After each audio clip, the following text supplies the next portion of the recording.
Good morning students. आज हम लोग पाचन तंत्र की आगे की कड़ी को में से जुड़ेंगे। अभी आज तो यकृत या लीवर के बारे में पढ़ाना था, लेकिन इससे पहले मैं आप सोचा कि आप लोगों को मानव का पाचन तंत्र का स्ट्रक्चर के बारे में एक बार समझा दिया जाए। तो ये देखिए, ये मानव का पाचन तंत्र है, पूरा मानव का पाचन तंत्र है ये।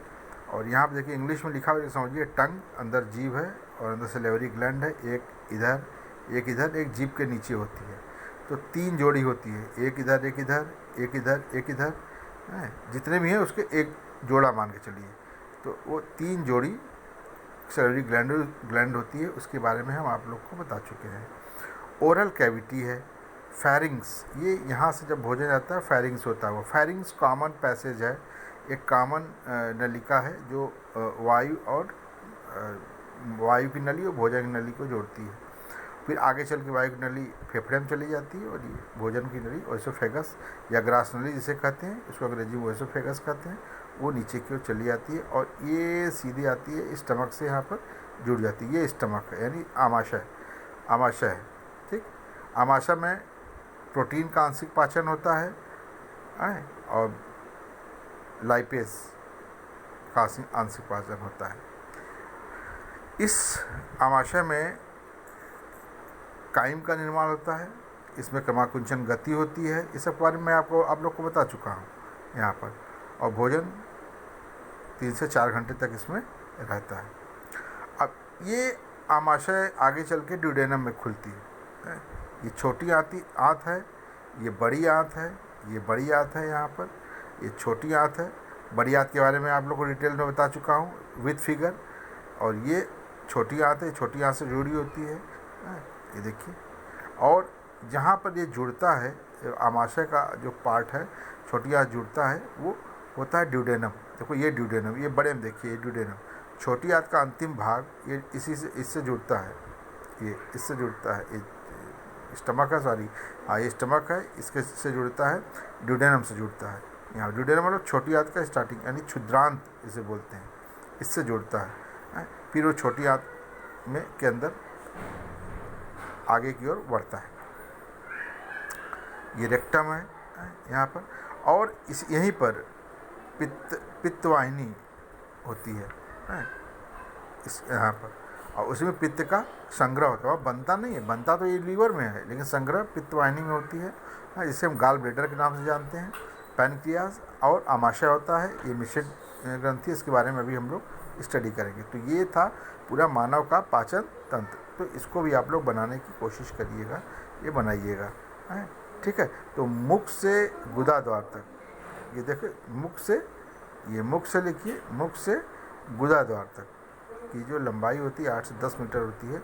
ये इसी को हम आहार नाल या जीआई ट्रैक्ट के नाम से भी जानते हैं, या एलिमेंट्री कैनाल भी हम कह सकते हैं यहाँ पर।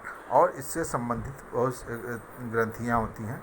एक हमने बताया लाल ग्रंथि, दूसरा सबसे बड़ी ग्रंथि होती है लीवर, और इसके बाद होता है अग्नाशय, दूसरा मिश्रित ग्रंथि है। इसके बारे में हम इन तीनों ग्रंथियों, एक ग्रंथि के बारे में हम लोग पढ़ चुके हैं। अब हम लोग लीवर और अग्नाशय की ग्रंथि के बारे में स्टडी करेंगे, ठीक।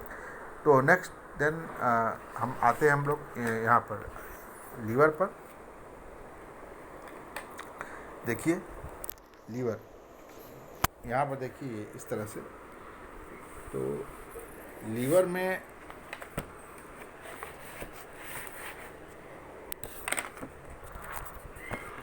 ये देखिए,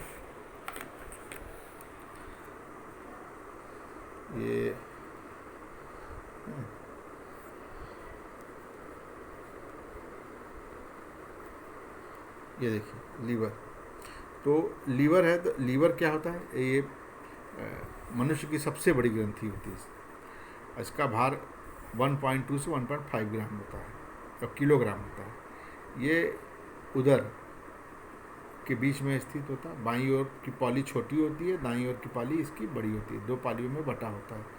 यकृत की कोशिकाओं से क्या होता है, पित्त का स्राव होता है, और पित्त इकट्ठा कहाँ होता है, गाल ब्लेडर में, पित्तवाहिनी में भी बताया है।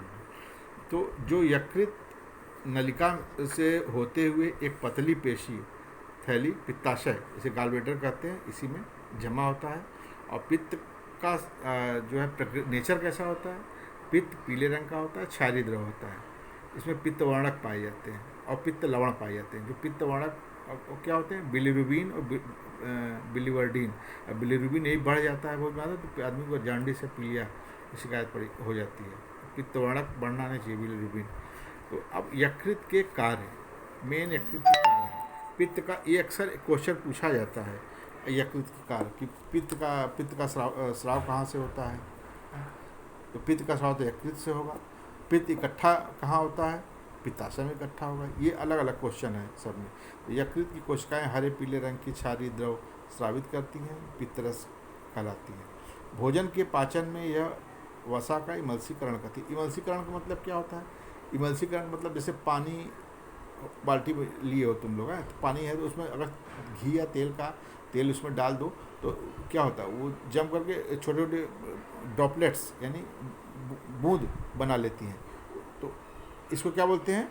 अलग अलग इमल्सीकरण की क्रिया हम बोलते हैं। तो उसी तरह का इमल्सीकरण भोजन वसा का शरीर में करता है और आमाशय से आगे हुए अम्लीय कायम को क्षारीय बनाता है। जो आमाशय में कायम बनता है उसको सफ़ेद रंग की लुगदी होती है पूरी, वो अम्लीय माध्यम में होता है। और ये अम्लीय माध्यम में जो कायम होता है जब ड्यूडेनम या क्षुद्रांत में पहुंचता है तो वहीं पर ये पित्त रस के संपर्क में आता है और वो क्षारीय माध्यम में हो जाता है। क्योंकि अम्लीय आमाशय के बाद भोजन क्षारीय माध्यम में ही रहेगा, अम्लीय माध्यम में हो ही नहीं सकता।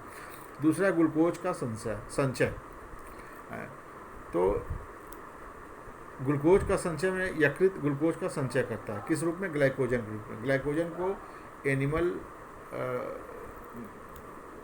ग्लूकोज के नाम से भी जाना जाता है या उसको एनिमल शर्करा के नाम से भी जाना जाता है ग्लाइकोजन को। तो ग्लूकोज का संचय किस रूप में होता है? यकृत में ग्लाइकोजन के रूप में संचय होता है। अच्छा, जब रक्त में ग्लूकोज की मात्रा बढ़ जाती है तब यकृत में यह ग्लूकोज ग्लाइकोजन के रूप में जमा हो जाता है। ठीक, तो जब अगर ग्लूकोज ग्लाइकोजन के रूप में जमा होता है यानी ग्लाइकोजन के रूप में अगर परिवर्तित होता है तो इस क्रिया को क्या बोलते हैं? ग्लाइकोजेनेसिस। इस क्रिया को क्या बोलेंगे? इस क्रिया को ग्लूकोज अगर यकृत में ग्लूकोज की मात्रा बढ़ गई तो किस में कन्वर्ट हो जाता है? ग्लाइकोजन के रूप में। तो इस क्रिया को क्या बोलेंगे? ग्लाइकोजेनेसिस। अगर ग्लूकोज की मात्रा घट गई तो उसको ग्लूकोज चाहिए शरीर को ऊर्जा के लिए, तो ऐसी सूरत में जो ग्लाइकोजन रिजर्व है, जो ग्लाइकोजन संचित है, वो ग्लाइकोजन किस में कन्वर्ट होगा? ग्लूकोज में। तो ग्लाइकोजन से ग्लूकोज में कन्वर्ट जब होता है तो इस क्रिया क्या बोलते हैं? ग्लाइकोजिनोलाइसिस। इस क्रिया क्या बोलते हैं? ग्लाइकोजिनोलाइसिस। अच्छा, ये तो हो गया ग्लूकोज से ग्लाइकोजन, ग्लाइकोजन से ग्लूकोज। अमीनो अम्ल या वसी अम्ल, फैटी एसिड भी बोलते हैं उसे, या ग्लिसरॉल, ये भी ग्लूकोज में कन्वर्ट होता है। तो अमीनो अम्ल या वसी अम्ल से ग्लूकोज में जो कन्वर्जन होता है, जो परिवर्तन होता है, तो इस प्रक्रिया को क्या बोलते हैं? ग्लूकोनियोजेनेसिस। ग्लूकोनियोजेनेसिस कहते हैं। प्रोटीन का विअमोनीकरण। यकृत प्रोटीन का संचय कर आवश्यकता से अधिक अमीनो